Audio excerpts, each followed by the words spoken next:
If woman can survive, they may fall. 10 one-hit wonder bands that disappeared after one song, 60s and 70s edition. And he ain't put back nothing, whoa, whoa. What makes a band explode onto the scene with a chart-topping anthem, only to completely disappear shortly after? Music history is filled with artists who captured lightning in a bottle. Mr. Turnkey, don't wanna be the man I am. Bands that released one unforgettable, era-defining song, only to fade into obscurity almost immediately. Was it bad timing? Industry pressure? Is in the bill you took today. Or was it simply impossible to recreate the magic? Today, we're counting down 10 one-hit wonder bands from the 1960s and 1970s. Or tear it down and start again, whoa, whoa. Whose songs became immortal, even if their careers didn't. Let's get into it. 8510, God is gonna shake his mind. Number 10, Zager and Evans, In the Year 2525, 1969. In the Year 2525 wasn't just a hit. Hanging limp at your side. Your legs got nothing. It was a warning. Written and performed by Nebraska duo Denny Zager and Rick Evans, this haunting folk rock ballad captured the anxiety 2525. of a world racing toward an uncertain future. Its bleak dystopian lyrics imagined humanity slowly losing control to technology, science, and complacency. Released in 1969, at the height of the Vietnam War, the counterculture movement, and just weeks before the moon landing, the song arrived at the perfect cultural moment.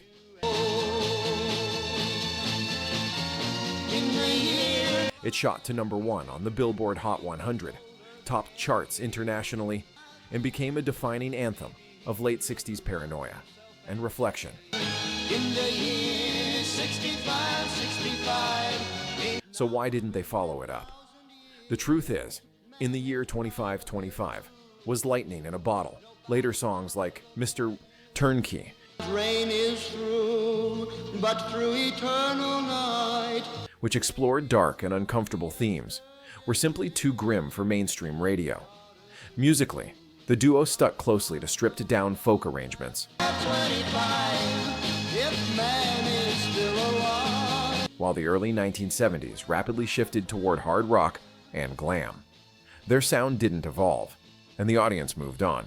In tears for what he never knew. Now Still, the legacy of In the Year 2525 lives on as one of the most chilling pop songs ever recorded.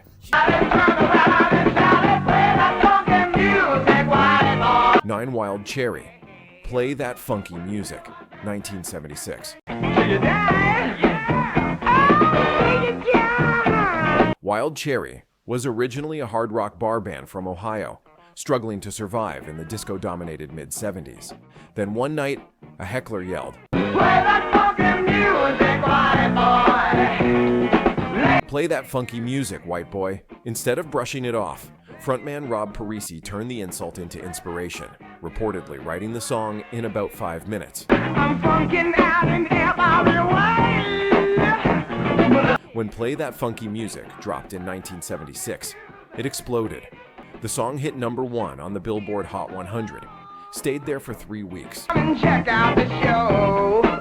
Yeah, they were dancing and sold over 2.5 million copies, and even won an American Music Award, despite Wild Cherry not being a funk or disco band at all. play that funky music, white boy. But success became a trap. Audiences only wanted that sound. 3 follow-up albums failed to match the debut's cross-genre appeal, and by 1979, the band quietly disbanded.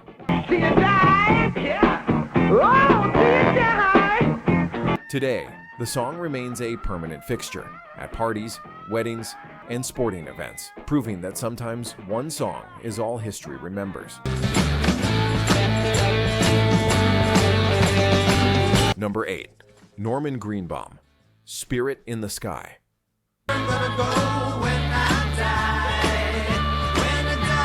1969. Released in late 1969, Spirit in the Sky was unlike anything else on the radio.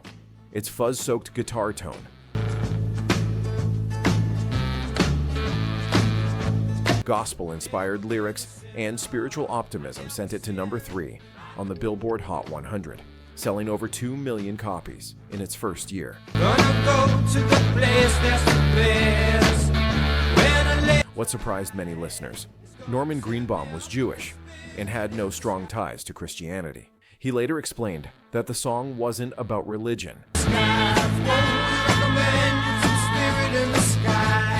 but about capturing a universal feeling of peace and transcendence. The problem was repetition. Record labels pushed Greenbaum to recreate the same sound. But follow-ups like Canned Ham never landed. The song's novelty was difficult to evolve into a long-term musical identity. Greenbaum eventually stepped away from the spotlight, living comfortably off royalties, while Spirit in the Sky became one of the most licensed songs in film, TV, and advertising history.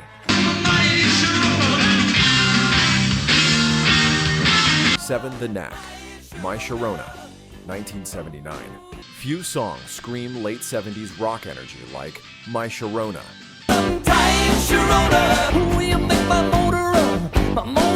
The Los Angeles band, The Knack, combined Beatles-style hooks with punk attitude, and the result was unstoppable.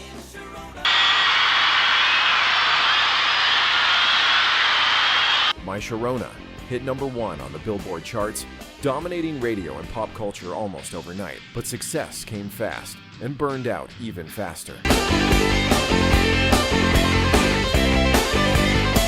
Their debut album, Get the Knack, went gold, but critics and fans quickly turned on the band, accusing them of being overhyped, internal tensions, and shifting musical trends. Especially the rise of New Wave didn't help. By 1981, the Knack had all but vanished. My Sharona lived on. The band did not.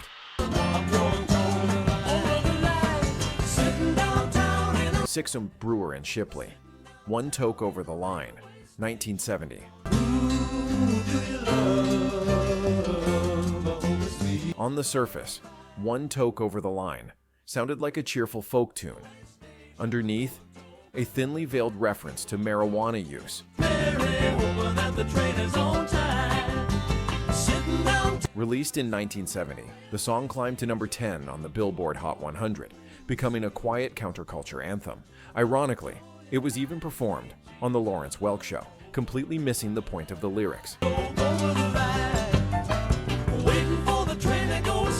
Despite steady touring and a loyal fan base, Brewer and Shipley never matched that commercial success again. Their story became a familiar one, a cultural moment captured perfectly, then never repeated. Number 5. Steam, Na Na Hey Hey, Kiss Him Goodbye. 1969. This song wasn't supposed to be anything special. Created by studio musicians Gary DiCarlo and Paul Leka, Na Na Hey Hey Kiss Him Goodbye was recorded almost as an afterthought.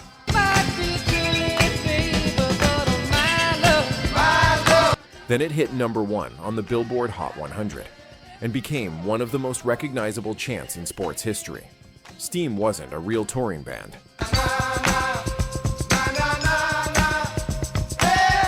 and attempts to capitalize on the hit fell apart quickly. The song endured, the group disappeared.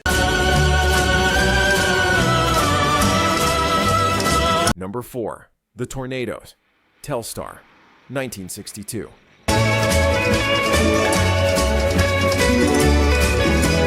Produced by the legendary Joe Meek, Telstar became the first British song to reach number 1 in the US, inspired by the space race and the Telstar satellite. Its futuristic sound felt like music from another planet, but legal battles, creative control issues, and the rise of vocal-driven bands like the Beatles pushed instrumental groups out of the spotlight.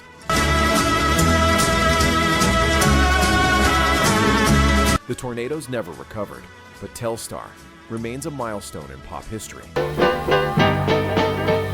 Well, Wilhelmina is from. Number 3. Thunderclap Newman, Something in the Air.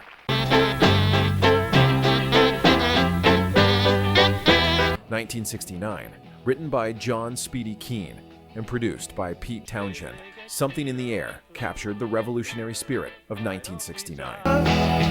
Because there's something in the The band itself was never meant to last. Internal conflicts, clashing ambitions, and weak follow-ups led to their breakup by 1971. Unforgettable Wilhelmina, the pride of designers is. Guitarist Jimmy McCulloch later found lasting success with Paul McCartney and Wings. The song remains a timeless protest anthem. What a good wife you would be, such a fine of my life. Number 2. Looking Glass. Brandy, You're a Fine Girl. I love her, my lady, as the saying. 1972.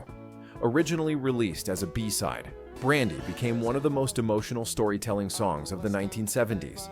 It hit number 1 on the Billboard Hot 100. Pass the time away and talk about their homes. But Looking Glass couldn't escape its shadow. By 1974, the band disbanded, thanks to films like Guardians of the Galaxy Vol. 2. Laying whiskey down, they say Brandy. Brandy found a new generation of fans, proving its timeless appeal.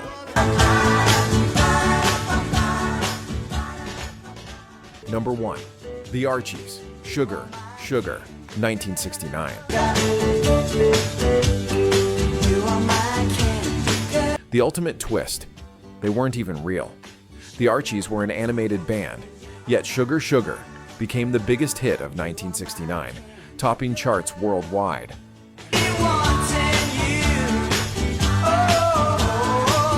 Despite massive success, the project fizzled out quickly, but the song remains a defining moment of bubblegum pop history.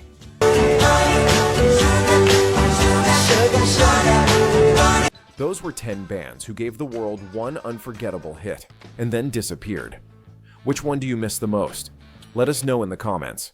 Don't forget to like, subscribe, and stay tuned for more deep dives into music history. See you in the next one.